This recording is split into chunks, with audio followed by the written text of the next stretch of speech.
Why are you still at work, Skylar? You're usually home by 5:15, and it's already 5:20. That's 5 minutes late. What are you doing sneaking around behind my back? Come home and prepare my dinner now. It's not gonna cook itself, you know. Honey, I'm heading to the car park now. I stayed a little late to finish up some work, but I'm all done now.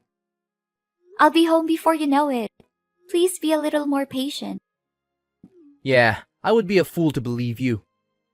Come up with better excuses next time you're staying late to flirt with your male coworkers. You clearly don't have any sense of shame, do you? A promiscuous woman like you should have never become a wife in the first place. Honey, I'm confused. What are you talking about? I've never flirted with another man since we got married. You know very clearly that I would never do anything to hurt you or our marriage. Yeah, I already figured that you wouldn't admit to your sins. But it's understandable. The guilty flee when no man pursueth. That's what they always say. I guess honesty is not one of your family traits after all. Please, Thomas. I've already told you that I didn't do anything shady behind your back. Why don't you just believe me for once? Please don't accuse me of something so serious without any evidence to support your claim. Evidence? I don't need any evidence to claim that everything I said is true. I am the evidence. What were you thinking, wearing that skirt to work today? It was so short that I'm surprised you didn't flash everyone. Dare to tell me that you didn't wear that skirt to work today to tease the men in your office? Do you really think that's an appropriate attire for the office? You're not a child. You're a grown woman. Start acting like it. Thomas, honey, it's a totally normal pencil skirt, and it falls below the knee. My colleagues wear pencil skirts all the time to work, so why am I being told that I can't wear them? I mean, even my bosses don't have anything against it. Please don't be too harsh on me, Thomas. They are not bothered by your outfit because they are only interested in your body. The shorter you're dressed, the more they will enjoy looking at you. You are being used as a source of entertainment for the jerks at your office, you fool. Why do I always have to lay everything on the table for you like that? Next time, please use your brain to understand the situation better. Will you? What are you even saying? Don't just assume that everyone thinks the way you do. My colleagues and bosses are all decent people who respect me. In fact, I believe they respect me even more than you do, Thomas.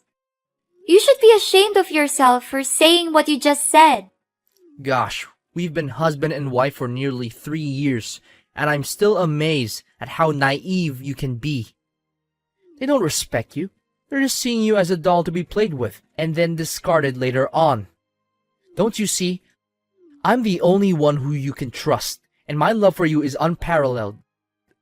Please don't say that, honey. My bosses and coworkers aren't anything like you said. I know you love me, honey, but you don't have to be too worried about the guys at my work. Most of them are already married, so there's nothing to be concerned about. Yeah, I know, but better safe than sorry. Anyways, I've already installed a GPS tracker on your phone, so I will know if you go anywhere other than your workplace or your home. I'm monitoring each and every one of your movements. That's why don't even attempt to go anywhere else without telling me firsthand. What? When did you do that? And why didn't you say anything to me? Don't you think it's already a little too much? Well, not very long ago, actually. But don't get me wrong. I just did it out of good intentions, you know. All I want is to watch over you and keep you safe. The world can be a dangerous place, and it's important to be vigilant and aware of the potential for danger. Well, but as you mentioned earlier, I'm a grown woman now. So I'm pretty sure that I know what I'm doing. I appreciate your good thoughts, but you don't have to be too protective over me like that, Thomas. To be honest, it makes me feel like you're invading my privacy. Invading your privacy? How dare you even say that to me, when you're the one who's constantly trying to hit on other guys? I'm just trying to protect you from all the possible threats out there. Especially the sickos who want to take advantage of your naivety. I know, but this is a little too much, baby. The other day, I even caught you checking on my mobile and web browser history. I reckon it happened not just one time. I agreed to let you know the passwords and have access to my devices in case of emergency. But please don't use that as an excuse to pry into my personal life. I appreciate your care and concern, but I need you to respect my privacy as well. So now I'm getting berated for trying to protect you? Well, maybe I should just neglect you like my friend John did to his wife. Now look where they are now. They're fighting in court because John's wife accused him of not taking enough care of the household and ignoring her feelings. And you're just here being ungrateful and taking my kindness for granted. Honey, I know you care about me and want to keep me safe, but I feel like you're trying to micromanage every little thing in my life.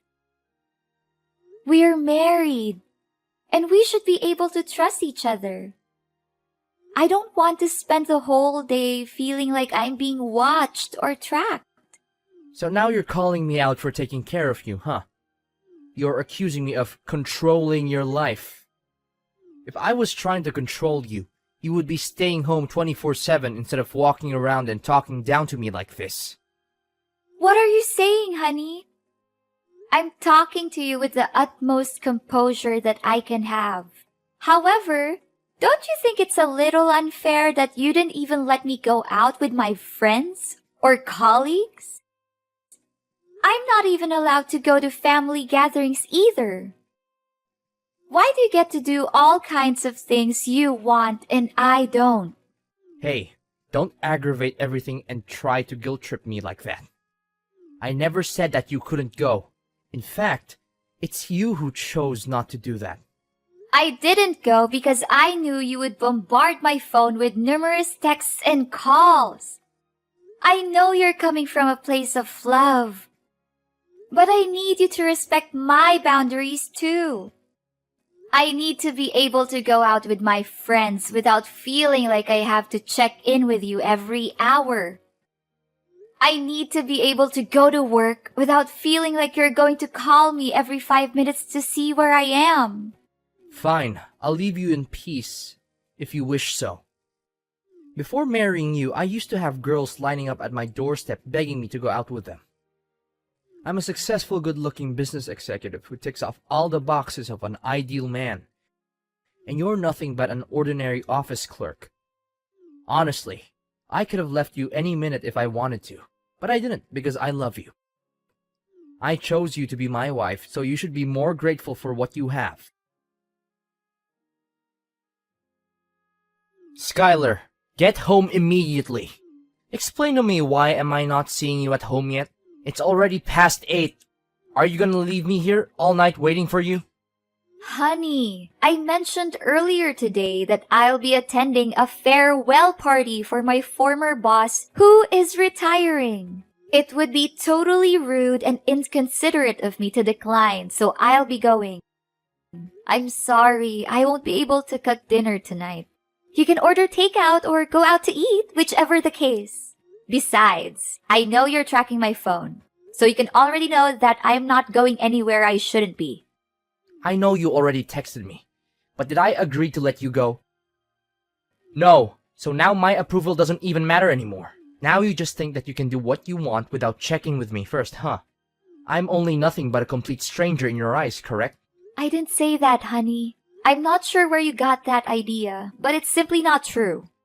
Please don't put words in my mouth, and please don't be too vigilant about my schedule. I'm your wife, not your enemy, to be tracked down nearly 24 hours a day. Good questioning.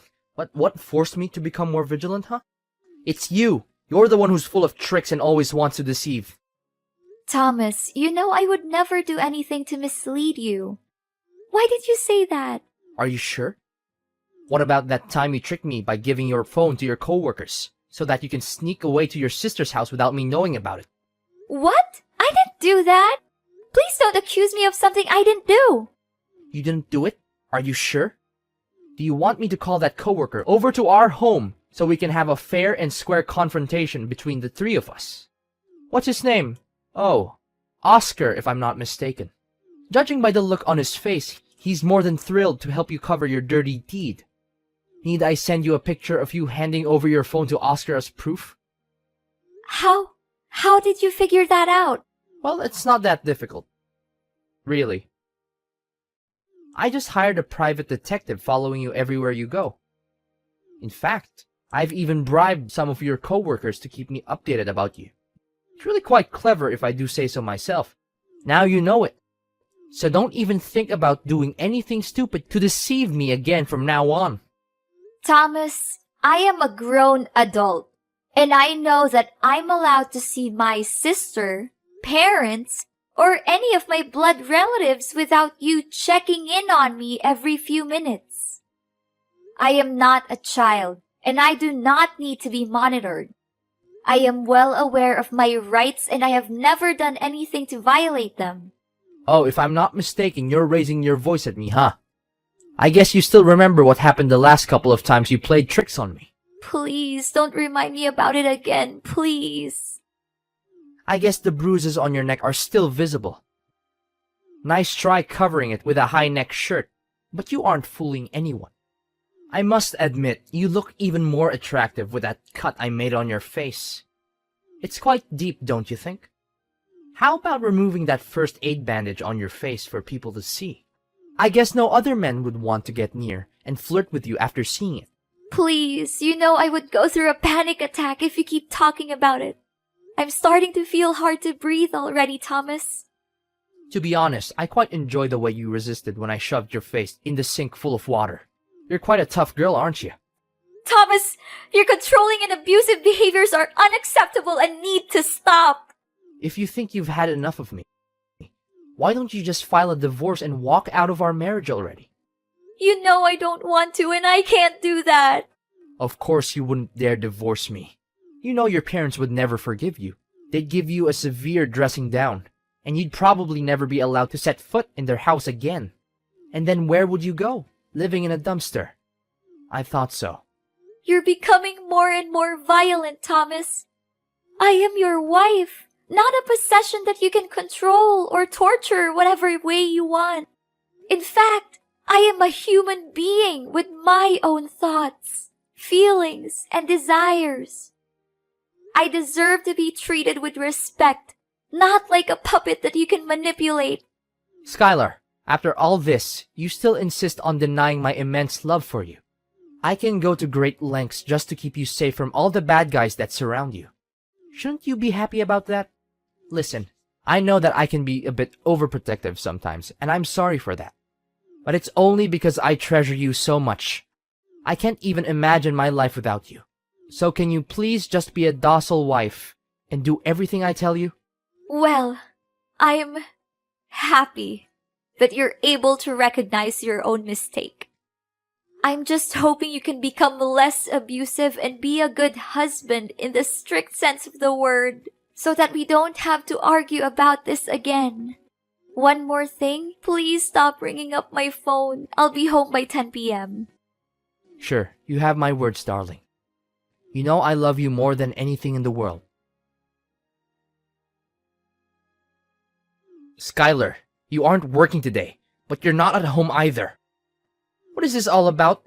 Explain to me right now, or else I won't promise that you'll be safe and sound when you get home. Thomas, don't you remember? My company organized a picnic today.